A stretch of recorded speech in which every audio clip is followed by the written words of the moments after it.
पोटाचा दाना चहूकड बहरला राना पाटामध्ये झुळून झुळून पाणी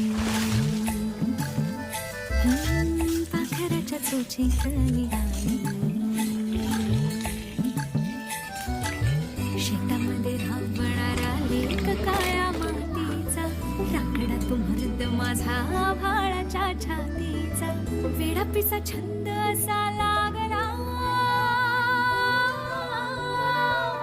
तुझ्यात जीवन